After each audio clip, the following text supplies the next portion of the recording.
तो इसमें ग्राफ का क्वेश्चन है, इंटरेस्टिंग क्वेश्चन है, आईटी एडवांस का आया हुआ है क्वेश्चन से।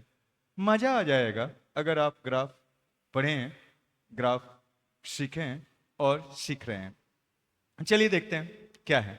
कहा जा रहा है if such that this to this, मतलब कभी भी ऐसे लिखा जाता है तो इसका मतलब होता है ये फंक्शन है जिसका ये डोमेन है और ये क्या है, को डोमेन है, रेंज नहीं को डोमेन। तो इसका फंक्शन एफ का डोमेन है और ऐसे लिखा जाता है, फंक्शन का कंसेप्ट है, ये डोमेन होता है और ये क्या होता है उसका को डोमेन। मतलब ये फंक्शन का डोमेन है, डोमेन का मतलब एक्स का वैल्यू अलग से भी लिख दिया है। इस यहाँ पर एक्स कहां तक बिलोंग कर रहा है, 0 से 4 पाई। ये नहीं भी लिखता, ये लिखा हुआ मतलब एक्स कहां से कहां तक है, 0 से क्या 4 पाई तक, वही डोमेन है। आगे बढ़ते हैं। Be defined by f x ऐसे है, cos inverse of cos x है the number of points this satisfying the equation this. Means इस इक्वेशन को सेटिस्फाई करता हुआ कितना नंबर ऑफ पॉइंट्स होगा इसमें, मतलब x का कितना वैल्यू होगा जो इस इक्वेशन को सेटिस्फाई करेगा। इक्वेशन क्या बन रहा है देखिएगा यहां पर, एफ एक्स का मतलब क्या हो गया, कॉस इनवर्स ऑफ क्या, कॉस ऑफ एक्स, ऐसा है। और इस साइड में क्या है, ये 10 से डिवाइड कर देंगे तो 1, 10/10 1 हो जाएगा और माइनस क्या x बाई क्या 10 हो गया। यही है, एक इक्वेशन है। इस इक्वेशन का कितना x का वैल्यू इसको सेटिस्फाई कर रहा है, मतलब इसका कितना नंबर ऑफ सॉल्यूशन है ये बताना है, नंबर ऑफ सॉल्यूशन बताना है। तो सबसे इजी क्या है, इसको मान लीजिए f और इसको मान लीजिए g, ये दोनों फंक्शन इक्वल है, मतलब इसका ग्राफ और इसका ग्राफ जितना पॉइंट पर इंटरसेक्ट करेगा उतना ही नंबर ऑफ सॉल्यूशन होगा। ये दोनों ग्राफ जहां जहां इंटरसेक्ट करेगा वो x का वैल्यू ही इसका सॉल्यूशन होगा और जितना पॉइंट पर इंटरसेक्ट करेगा वो नंबर ऑफ सॉल्यूशन हो जाएगा। तो हमको नंबर ऑफ सॉल्यूशन ही बताना है, किसके बीच में, 0 से 4 पाई के बीच में। तो 0 से 4 पाई के बीच में इसका भी ग्राफ खींचेंगे और इसका भी ग्राफ खींच लेंगे।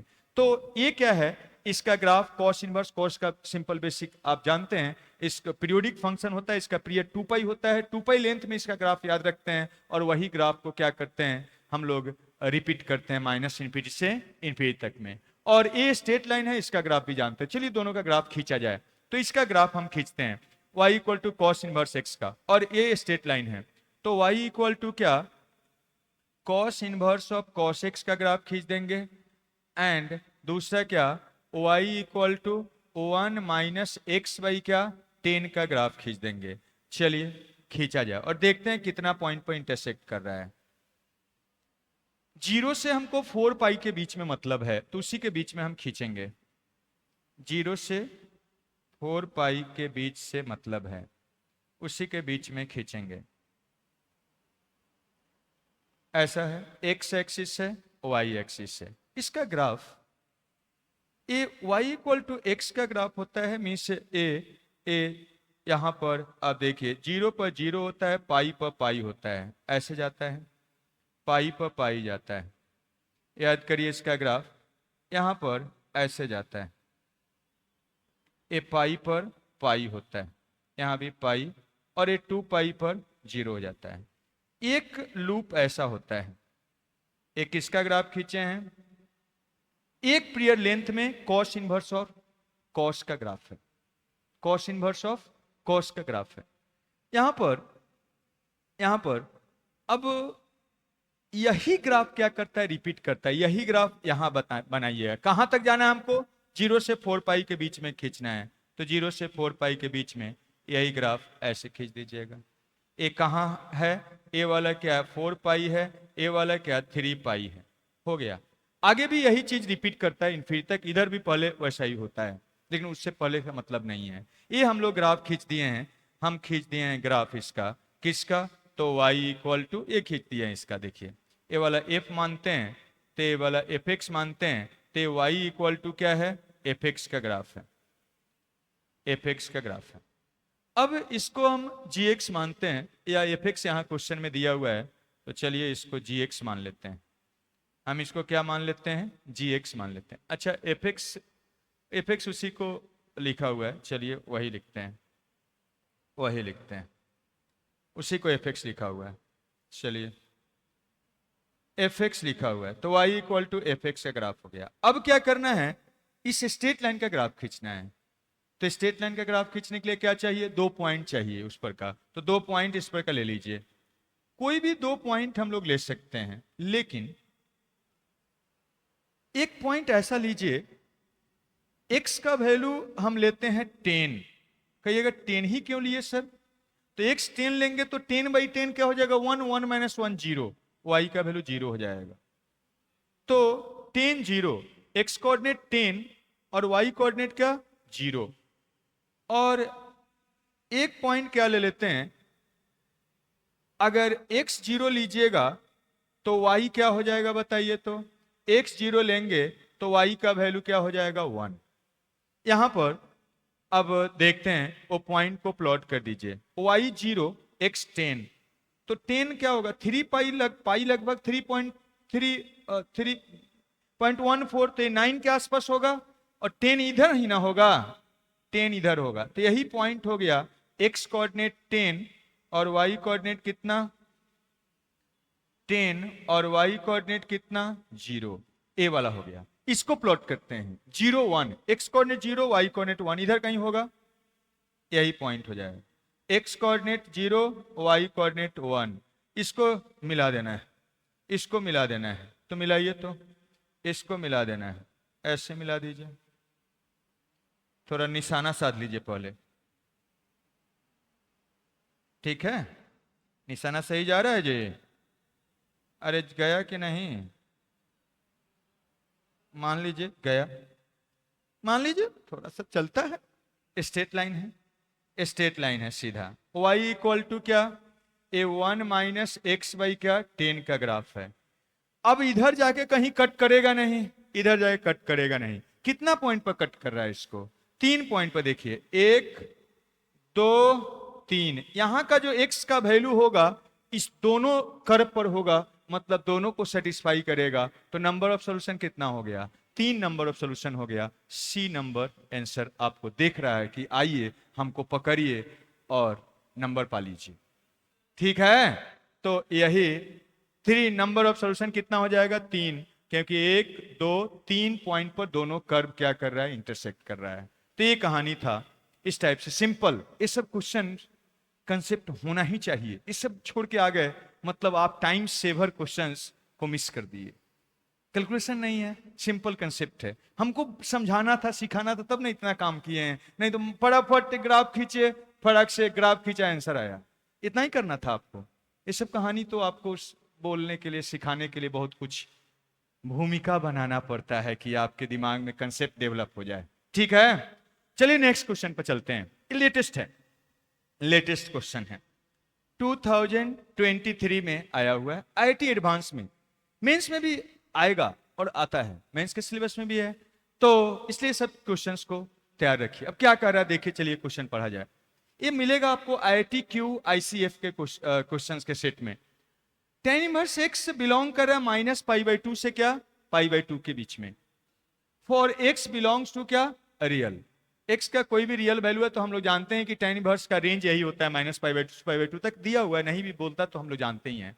कर रहा है number of real solution of the equation this and this in the set of this, मतलब -3π/2 से लेके 3π/2 के बीच में कितना नंबर ऑफ सॉल्यूशन होगा ये बताना है। बीच बीच में π/2 -π/2 π/2 नहीं है, ये मेंशन किया हुआ है। आपको सॉल्यूशन निकालना है किसके बीच में? -3π/2 से लेके 3π/2 के बीच में। π/2 -π/2 पर tan इनवर्स डिफाइन नहीं होता, इसलिए वो नहीं है। मींस इसी के बीच में हमको अब इसका नंबर ऑफ सॉल्यूशन निकालना है, तो इसका ग्राफ खींचना है और इसका ग्राफ खींचना है। इसका ग्राफ तो सीधा आप जानते हैं, इनवर्स सर्कुलर फंक्शन में से ग्राफ में आपको बताए हैं, और इसको सीधा डायरेक्ट नहीं जानते हैं, इसको थोड़ा सिंप्लीफाई करना होगा। तो चलिए तो सिंप्लीफाई करते हैं, और नंबर ऑफ सॉल्यूशन निकालना है तो हमको इसका ग्राफ और इसका ग्राफ खींचना है और देख लेना है कि दोनों का ग्राफ कितना पॉइंट पर इंटरसेक्ट कर रहा है, उतना ही नंबर ऑफ सॉल्यूशन हो जाएगा, सिंपल। तो चलिए थोड़ा सिंप्लीफाई किया जाए। अब देखिएगा ऐसा है, 1 + cos of 2x, multiple angle formula से कितना हो जाएगा जी? 2 cos स्क्वायर ऑफ क्या? x, और इधर √2 एंड ए tan inverse of tan of x। ए रूट टू तो कह रहा है हम दोनों सेम है, मिल गए तो हमको उड़ा दीजिए, तो उड़ा दिए। अरे ठीक है, तो सेम है, उड़ा दिए। ये कह रहा है सेम सेम है, हमको रख के तो आप टाइम बर्बाद कर लीजिएगा, तो उड़ा दिए। cos x लिख दिए, और इधर tan inverse of tan of x। बोलिए सही है क्या? ऐसा लिखना सही है? सही है? गलत बा, यहीं पर गलत कर लीजिएगा। इसको क्या करना होगा? मॉडुलस। क्योंकि आप जानते हैं, ये सब ध्यान रहना चाहिए, कभी भी positive square root of x square क्या होता है? Modulus x. एक्स होता है जब वो पॉजिटिव हो, एक्स जब पॉजिटिव हो। माइनस एक्स होता है जब एक्स निगेटिव। आप जनरली बहुत बार इसको बाईपास कर देते हैं, मॉडुलस छोड़ के बाईपास करके सीधा एक्स लिख देते हैं। कब? जब श्योर होता है, पता होता है कि एक्स क्या है, पॉजिटिव, तो इसको बाईपास कर देते हैं, मॉडुलस लिखते ही नहीं है। लेकिन अगर निगेटिव भी हो सकता है तो दोनों में से कुछ भी हो सकता है, इसलिए हम लोग मॉडुलस लिखते हैं। यहाँ एक्स पर आइए, एक्स ऐसा क्वाड्रेंट है जिसमें कॉस निगेटिव भी होता है, इसलिए आप मॉडुलस नहीं दीजिएगा, गलत हो जाएगा। अब इसका ग्राफ भी जानते हैं और इसका ग्राफ ट्रांसफॉर्मेशन से आ जाएगा। ट्रांसफॉर्मेशन कैसे करते हैं? तो अगर y equal to f x का ग्राफ पता है तो y equal to f x का मॉडुलस का ग्राफ हम लोग खींचना जानते हैं। क्या करते हैं? इसका ग्राफ हम लोग खींच देते हैं। मान लीजिए कुछ भी ऐसे है इसका ग्राफ, तो x एक्सिस से नीचे वाले का ग्राफ, इसका ग्राफ खींचना है तो क्या करते हैं? x एक्सिस से नीचे वाला को क्या करते हैं? डिलीट कर देते हैं, इसको हटा देते हैं। और क्या करते हैं? उसी का इमेज निकाल देते हैं। नीचे वाला ग्राफ और ऊपर वाला ग्राफ दोनों मिलके क्या हो जाता है? उसका ग्राफ हो जाता है। यही करना है। तो चलिए इसका ग्राफ खींचा जाए और इसका ग्राफ खींचा जाए, तो दोनों का ग्राफ खींचते हैं। एक ही -3π/2 से 3π/2 तक। y equal to cos of x का मॉडुलस का ग्राफ खींचना है, और y equal to tan inverse of क्या? tan ऑफ एक्स का ग्राफ खींचना है। तो इसके लिए इधर हम पहले खींच लेते हैं, देखिएगा। अब देखिए कॉस का ग्राफ हम देखते हैं। कॉस का ग्राफ ऐसे होता है,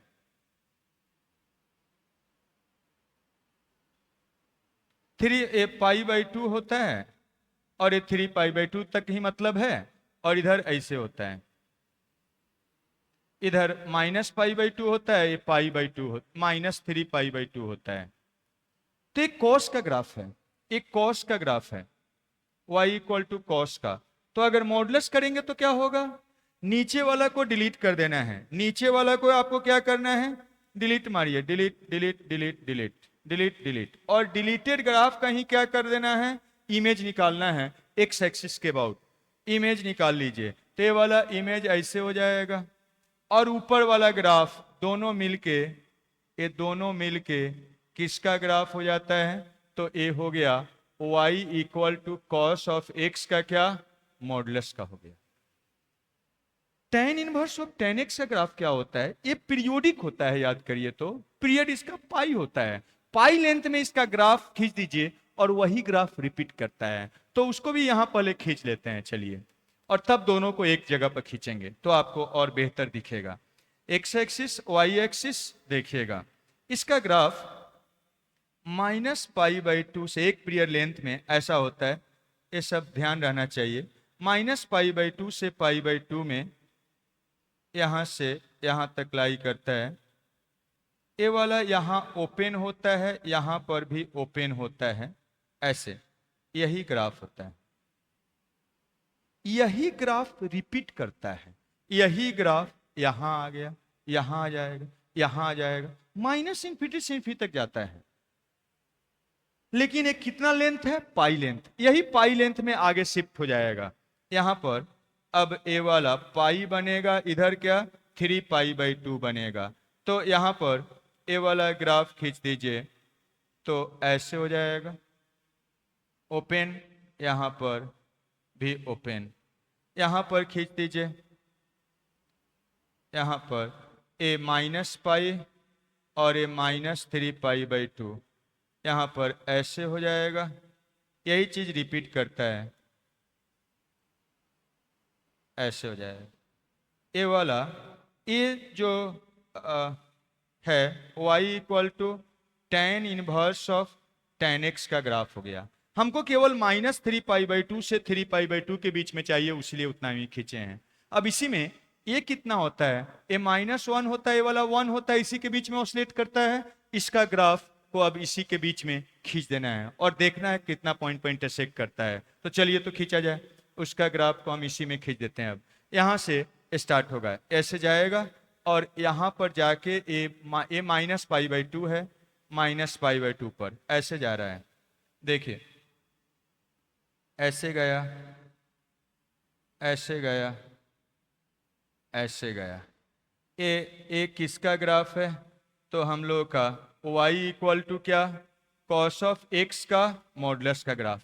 दोनों ग्राफ कितना पॉइंट पर इंटरसेक्ट किया, देखिए तो काउंट करिए तो कितना काउंट करिए, 1 पॉइंट, फिर उसके बाद 2 पॉइंट, कितना पॉइंट, 3 पॉइंट, दोनों 3 पॉइंट पर इंटरसेक्ट कर रहा है। मतलब कितना सॉल्यूशन होगा, 3 नंबर ऑफ सॉल्यूशंस होगा। तो कितना number of solution equal to क्या हो जाएगा, 3। समझ में आया? तो इस ढंग से इजी है कि नहीं, तो इस ढंग से आपको करना है। तो आज के लिए क्वेश्चन ऑफ डे में यही रहा और आगे कंटिन्यू करेंगे। ठीक है, चलिए जाइए एंजॉय करिए।